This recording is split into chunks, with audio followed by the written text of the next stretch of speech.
جب میری تعلیم حاصل ہو گئی پوری, when I was completed my Fazila course from Darul Deoband in 2011 and 12, when I decided to get knowledge and to receive the modern education academic qualification, but displayed at that time I was illiterate. اس وقت مجھے معلوم نہیں تھا. Before some time I went to Bangalore.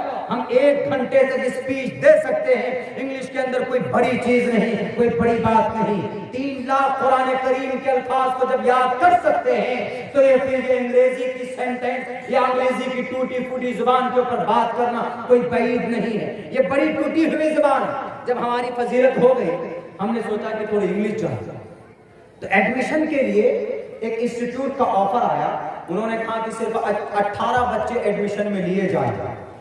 تو ہم لوگوں نے exam دیا. ہم لوگوں سے پوچھا کہ بخاری میں کتنی حدیث ہیں, ہم نے بتا دی. عبارت پڑھ کر کے وہ بھی بتا دی. قرآن میں فلاں آیت کی کیا تفسیر وہ بھی بتا دی. اس لیے کہ بھئی فضیلت ہم نے پورا کیا, تو کوئی بھی عالم دین آرام سے بتا سکتا ہے. لیکن انہوں نے ہم سے پوچھا کہ مولانا عبداللہ صاحب, do you know something in English?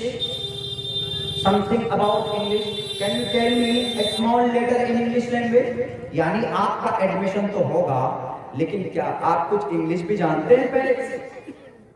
بچپن سے ہم کو ایک ہی جملہ یاد تھا رٹا ہوا, I am going, میں جا رہا ہوں, یہ یاد تھا. ہم کو یہ بھی معلوم نہ تھا کہ I کس کو بولتے ہیں, M کس کو بولتے ہیں, going کس کو بولتے ہیں, یہ معلوم نہیں تھا. ہم نے کہا کہ ہاں سر یاد ہے. بولا آپ ایک سینٹینس, ایک لائن بول دیجئے, داخلہ ہو جائے. ہم نے کہا سر پوچھئے. بولا کچھ بھی بولیے آپ انگلش میں. ہم نے کہا کہ سر I am going to market. بولا کیا مطلب؟ ہم نے کہا کہ سر مارکیٹ جا رہے ہیں, اس کا مطلب یہ ہے. ترجمہ بھی کریکٹ بتا دیا. تو انہوں نے سوچا کہ اچھا انگلش جانتا ہے, حالانکہ اس وقت ہم کو ABCD کا پتہ نہیں تھا. اس کے بعد انہوں نے ہم کو اونچی کلاس میں یعنی اپر کلاس میں ہمارا نام لکھ دیا, اپر کلاس میں. تو اپر کلاس میں ہمارا ایڈمیشن ہو گیا. آج جب انسٹیٹیوٹ پہنچے, پورے جھارکھنڈ اور بہار سے اکیلا میرا ایڈمیشن ہوا تھا. تو ہم جب پہنچے بنگلور, تو وہاں اب جب کلاس وغیرہ درس وغیرہ شروع ہوا, کلاس جب شروع ہوئی تو سب سے پہلے دن یہ کہا گیا کہ آپ اپر کلاس کے لوگ ہیں, کتنے ہیں؟ 18 بچے. اور یہ دوسرے نرسری UKG میں یعنی کہ 0 کلاس کے بچے. اب وہاں تو سارے مولانا لوگ تھے, ہم لوگ گاڑی والے تھے, بڑے تھے, چونکہ فضیلت عالمیت کرنے کے بعد پہنچے تھے. تو سب سے کام 8 لڑکے تھے جو اپر کلاس میں تھے, جو انگلش جانتے تھے.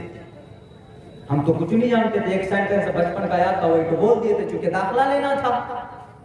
انہوں نے کہا کہ جانتے ہیں. کہاں سر جانتے ہیں, ایڈمیشن ہو گیا. پھر ٹیچر لوگ کیا بولتے ہیں, and there are 8 students and something know about English and they are able to tell in front of us in English language about any topic. کسی ٹاپک کے اوپر ذرا آپ لینگویج وہ انگلش میں اسپیچ دیجیے.